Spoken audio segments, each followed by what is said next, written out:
Hey, it's Tuesday.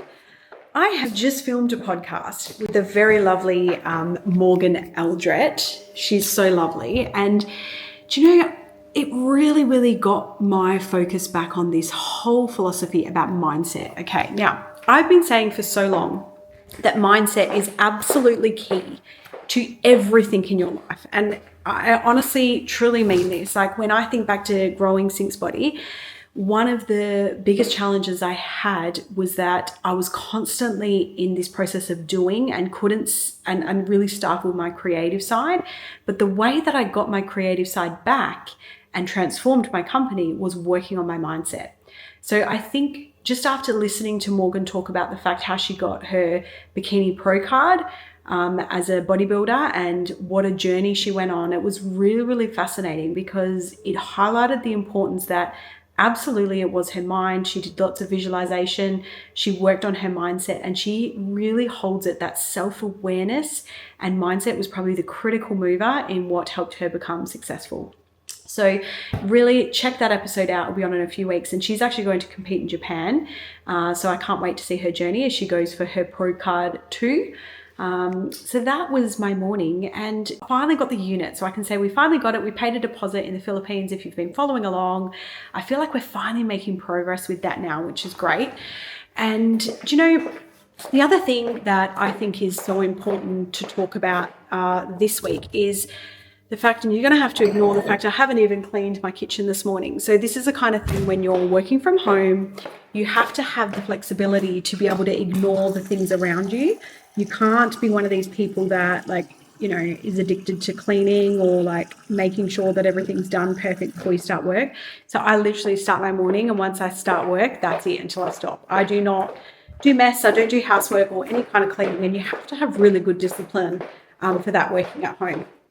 But back to what I was saying, in the podcast today, I also talked about a book that I was reading and I thought I'd mention that to you because, I love books. I recommended a few last week and this book that I'm reading this week was recommended by my friend Caroline. It's called The Big Leap by Gay Hendricks.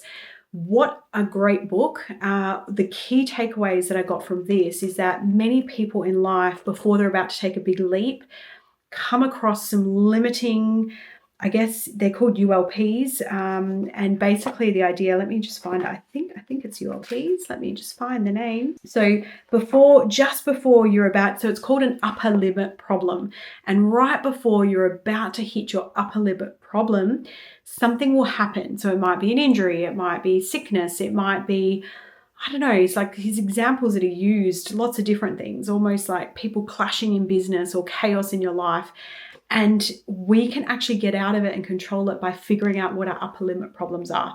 So I'm working on this at the moment and highly recommend it for any high performers that want to take their life or take that big leap into the unknown. Definitely a great book for you. So now I'm going to jump back into some more meetings. I had a meeting with Terry White this morning as well. We were looking, and Terry White is a big pharmacy chain in Australia.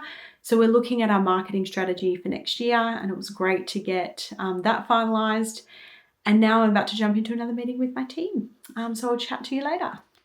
Good morning, it's Friday. I thought I would jump on and give you a bit of a rundown of the week. We're just about to do our managers meeting. So every Friday we have a managers meeting where we go through a different problem to solve. And this week is actually, so once a month we do finances. And so today's finances. So I'm just going through our growth in the business and what we need to focus on. And this is just a reminder that you need to check in no matter what stage your business is in. You need to have an ability every month to look at your P&L and to make changes, because companies, if you're only waiting till tax time to actually look at your financials, then you're potentially leaving money on the table and putting your business at huge risk. And I think it's important to talk about that because, get rid of my microphone there. Because finances, as much as it's not a glamorous part of business, you need to understand it. And if you are going to run a business, you need to have some understanding. Even if you have a bookkeeper, you need to either get yourself into it. So how I started was I did everything in Xero. So from putting receipts in to management, ticking things off in the very beginning. then I could outsource it. And as you could outsource it, that's great. But then what might happen is when you're not paying the bills yourself, which I don't pay any of the bills in our business, I approve them to be paid in an Excel sheet every fortnight. I check them, and that just gives me a good overview of what's coming up and what's due. But you need to be able to have a monthly, like, you know, there was a saying that I learned was like noses in, fingers out. So you're just having a nosy, but you're not really doing anything.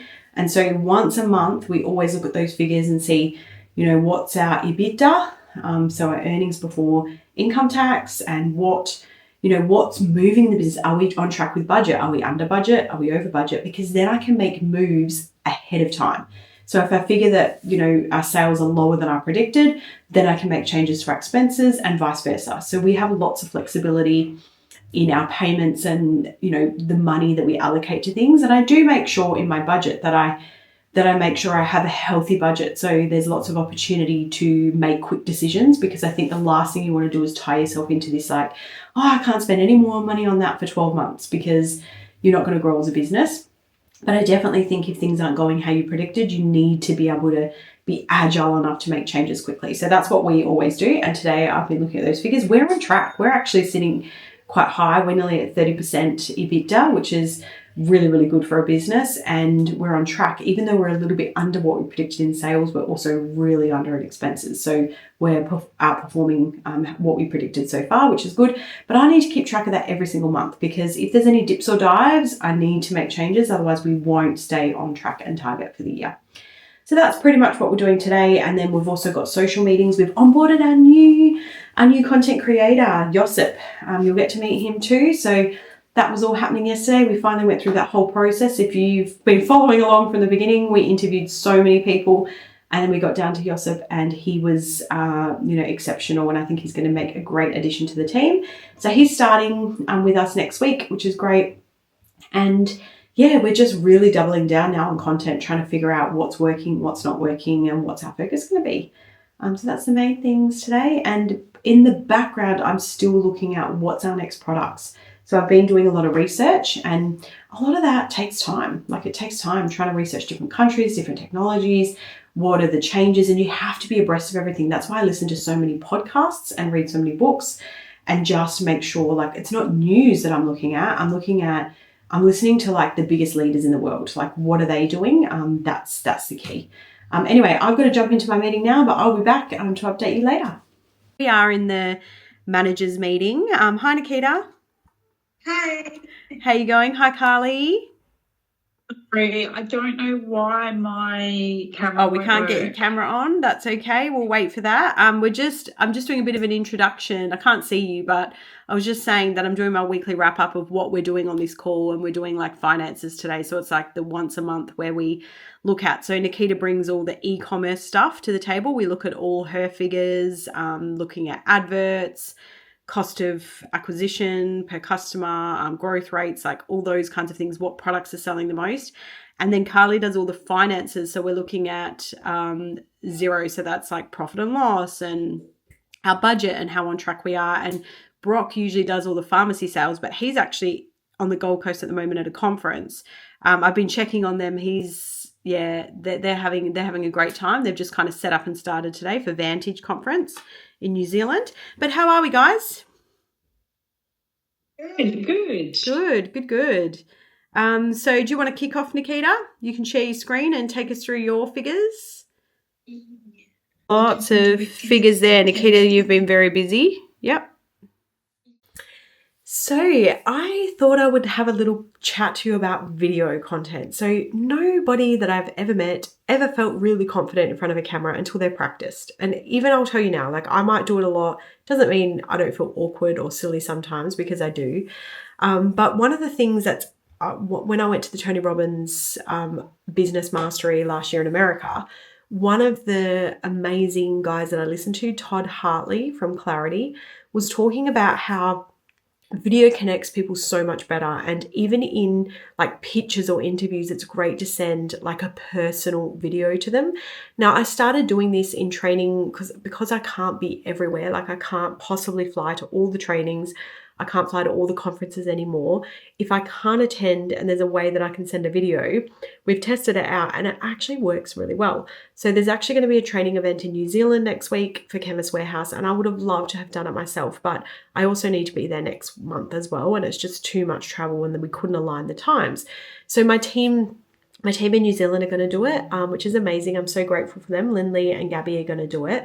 And I've actually just recorded a video. So this is a great way if you can't be everywhere, or even no matter what it is, whether it's a job interview and you're going for the job and you put in the application, but then just send a video, like so they can see you and hear you, even if it's DMing on social media or sending it as another email. Like I would think that is so cool. And so what I've done is we've done the presentation.